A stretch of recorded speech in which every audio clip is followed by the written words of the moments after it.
com o desembargador Rogério de Oliveira, Antônio Carlos Esteves, nosso poeta, e com o santo de todos os santos, João Batista Damasceno, que faz aniversário no dia 1º de novembro, dia de todos os santos. Mesmo o dia da ex-presidente Leila Mariano. Que se vai, né? Vai pegar sua bengala, né? Bom, aqui é o ouvinte Mário Ribeiro. Obrigado, Mário, pela sua participação. Que é a doutora Renata, que precisa mudar no judiciário e quais são as suas propostas como presidente da Maerj? Boa pergunta, Mário. Muito obrigado. Obrigada, Mário. Eu penso que o judiciário precisa se aproximar mais da sociedade. Esse vai ser o nosso desafio na associação. Vários juízes já trabalham de uma forma muito próxima. Eu tenho visitado aí vários colegas em várias comarcas que fazem audiências coletivas, que vão até o local em que as situações de risco acontecem. Então, eu penso que isso precisa ser mais divulgado e trazido para o seio da associação. Compartilhar. E, por óbvio, né, a gente tentar tratar de uma forma mais cirúrgica esse demandismo judicial, porque isso acaba que inviabiliza o trabalho do juiz e a gente não consegue prestar jurisdição da forma que a sociedade espera. Então, por isso a gente tem um longo tempo de processamento e aí essas práticas todas, a criatividade do juiz de primeiro grau, né, que está nessa ponta, ela é muito importante para isso. A gente tem o exemplo da própria Central de Assessoramento Criminal, né, que foi um projeto que eu ajudei a criar, que diminui o tempo de processo dos processos de organizações criminosas. São processos muito grandes, com 90, 100 volumes de 200 folhas, então vocês imaginem um processante trabalhar dentro desse volume de papéis, e a gente conseguiu informatizar tudo isso. Hoje tem um buscador digital do próprio Google que acessa os documentos do processo, tem funcionários treinados para isso. Eu acho que esse é o caminho da redução do tempo de processo e de entregar à sociedade o que ela efetivamente espera de nós magistrados. No âmbito das propostas que o nosso querido ouvinte nos indaga, a nossa principal proposta, nosso principal trabalho é trabalhar as eleições diretas. Eu penso que o Judiciário do Rio de Janeiro, em especial, que é um judiciário para os ouvintes que não conhecem, né, as outras estruturas do país inteiro, eu já tive a oportunidade de visitar quase todos os tribunais de justiça do país. O Judiciário do Rio é rico, ele tem instalações modernas, nós temos equipamentos, nós temos julgadores bem formados, que se formam inclusive fora do país, então a qualidade do trabalho é muito boa. Mas nós somos muito conservadores, nós praticamos o conservadorismo e isso é um desafio, né? A gente trabalhar com a estrutura física moderna e com pensamento conservador. Uma modernidade conservadora. É uma modernidade conservadora. E eu penso que as eleições diretas, caso aprovadas, nós temos muita esperança nessa aprovação, elas vão trazer um novo momento para o tribunal, porque esses juízes que estão na ponta vão participar ativamente das comissões. Eu queria até deixar isso registrado, colegas, que a gente fala em eleições diretas e pensa só nos cargos diretivos do tribunal. Não é só isso. O magistrado de primeiro grau precisa participar das comissões do tribunal, precisa participar do conselho da magistratura, precisa participar do orçamento do judiciário. E participar não é só estar lá no momento em que o orçamento está sendo votado, mas participar da aplicação dos recursos do orçamento na primeira instância, fazer essa fiscalização. Então, esse trabalho proativo, esse é o trabalho de efetivo. Os recursos se dirigem para a primeira instância. Para a primeira instância. Renata, você como candidata e potencialmente presidente da associação, juntamente com o seu grupo, com a sua diretoria, tem uma questão, nós estamos aqui, né, no exercício da liberdade da manifestação do pensamento, né, e livre pensar não é só pensar, é pensar e expressar. Tem um problema, né, no Brasil inteiro do cerceamento, né, da liberdade de manifestação dos magistrados, com uma declaração até recente do presidente do Supremo, contrária a essa liberdade. Temos as questões institucionais, relativas à independência judicial. Como é que você pretende, como é que o grupo que você se formou e montou essa chapa e disputa essa eleição da Associação dos Magistrados, pretende tratar essa questão institucionalmente, da liberdade de expressão dos magistrados, da independência funcional, da supressão, ou pelo menos o fim, das injunções que o juiz sofre cotidianamente quando as decisões. Como é que vocês estão pensando essa questão institucional? Damasceno, eu vivi intensamente, eu não sei se os senhores têm conhecimento, eu fui vice-presidente de Direitos Humanos da Associação dos Magistrados Brasileiros por 3 anos.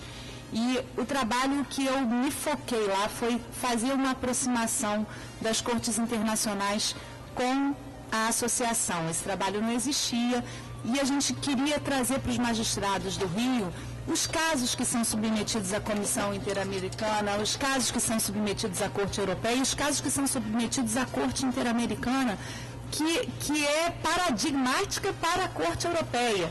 Então, nós não conhecíamos essa realidade e o que mais nos afligia, os casos mais frequentes, eram de violação à independência funcional. E aí nós pudemos acompanhar, por exemplo, o caso da juíza Maria Lourdes, venezuelana, que por uma decisão dela que não agradou o presidente Hugo Chávez, ficou presa por muitos anos. Quem representa na corte é o CEGIL, e o CEGIL este ano pediu uma audiência à Comissão Interamericana para tratar da independência judicial no Brasil. Que bom, que bom. Isso é uma grande evolução. Só para concluir, desembargador Ciro, se o senhor me permite, nós pretendemos nessa parte, e não só nos casos internacionais, a gente tem casos brasileiros. Recentemente, um juiz de São Paulo, Roberto Cortioli, se eu estiver enganada o nome dele, o Roberto foi perseguido porque deu uma decisão de liberdade, e aí o Tribunal de São Paulo entendeu que ele estaria concedendo muitas liberdades e o momento era de encarceramento. Então, toda vez que um juiz se colocar numa situação de violação à sua independência funcional, a associação é a primeira porta, é o primeiro caminho.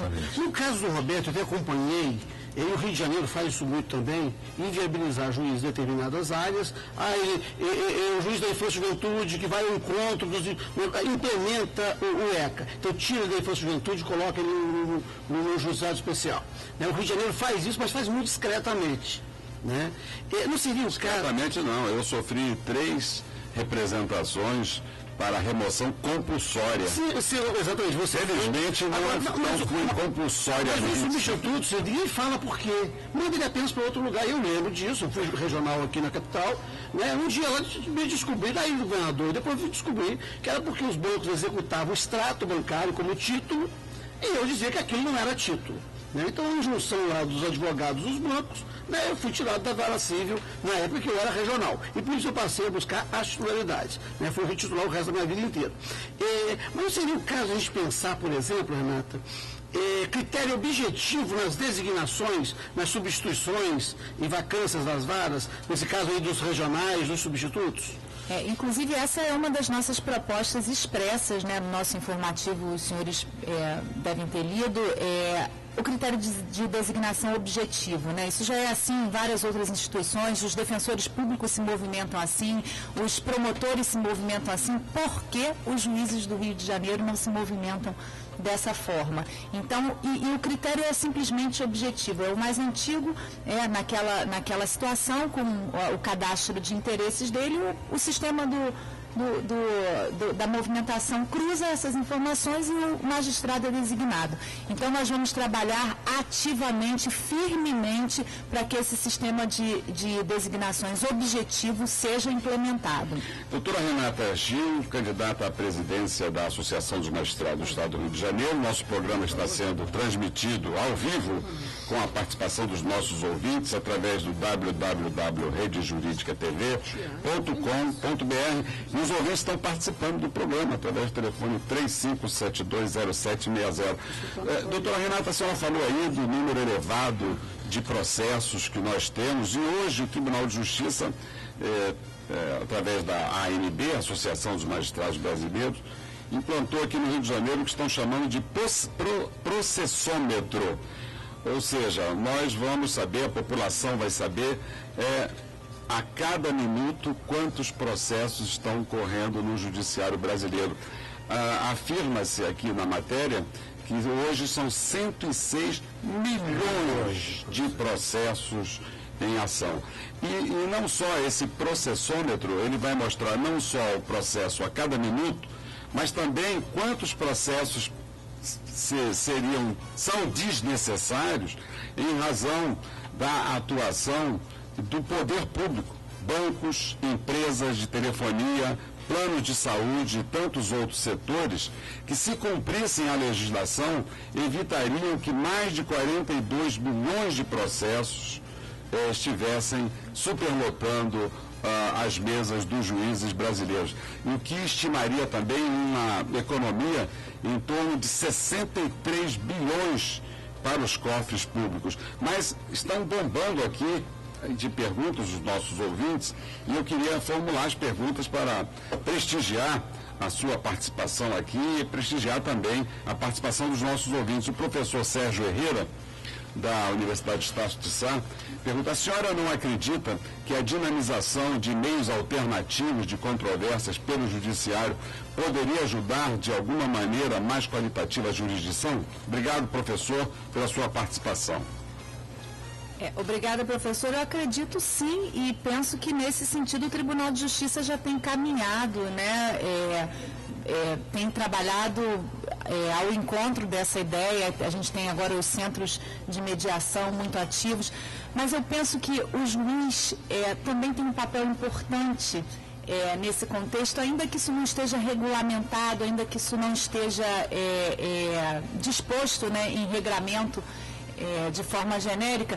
Eu, por exemplo, sou juíza criminal e na minha vara, nas questões de menor relevância, ainda que sejam crimes patrimoniais, a gente sabe que os estudantes de direito que estão presentes aqui no programa não me deixam mentir, que nós temos uma legislação penal muito dura com aqueles que violam o patrimônio e em algumas situações, esses crimes são cometidos sem violência. Então, nós trabalhamos já com acordos entre Ministério Público e Defensoria Pública, e a gente trabalha o regime de pena, a gente trabalha a questão do crime consumado e a tentativa, de modo que aquele réu saia daquela audiência com uma sentença transitada em julgado, e eu entrego a ele, inclusive, o dia que ele vai sair da prisão, se for caso de prisão, se não for caso de substituição, e muitas vezes é caso de substituição da pena privativa de liberdade por outra restritiva de direitos.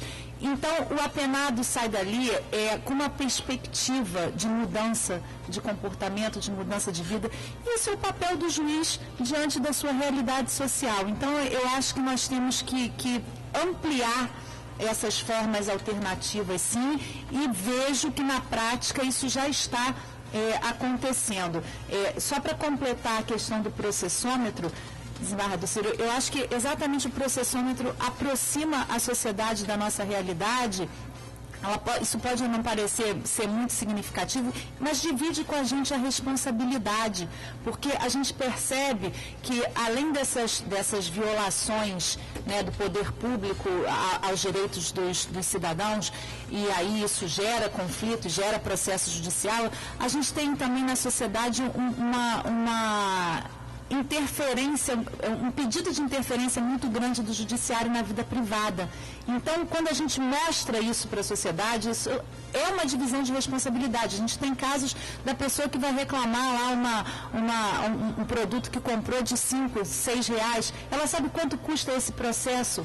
Talvez ela não pudesse cooperar de resolver isso de uma forma diferente, que não buscar o judiciário. O custo disso é muito maior. Às vezes não resolve. A gente está com pouco tempo, a gente vai para o intervalo e o Silvio Augusto está na linha.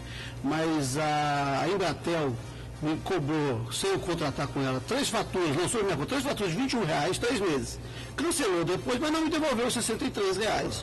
Né? Eu não vou para o judiciário reclamar meus R$63. Mas fui lesado pela Embratel, né, que disse que eu tinha contratado com ela um serviço e mandou na minha conta telefônica essa cobrança e eu perdi. Né? Mas é claro, essas empresas precisariam arranjar um jeito de impedir que essas empresas fizessem esses lançamentos indevidos. Nosso repórter Silvio Augusto está na linha. Formule aí, Silvio Augusto, a pergunta da nossa candidata e hoje convidada Renata Gil, juíza Renata Gil. Bom dia. Bom dia, doutor Ciro. Estou na linha aqui com a senhora Maria de Mangaratiba. Senhora Maria, bom dia. Bom dia. Faça a pergunta ao programa, por gentileza. Eu gostaria de saber se ela foi eleita, o que ela vai fazer pelo povão.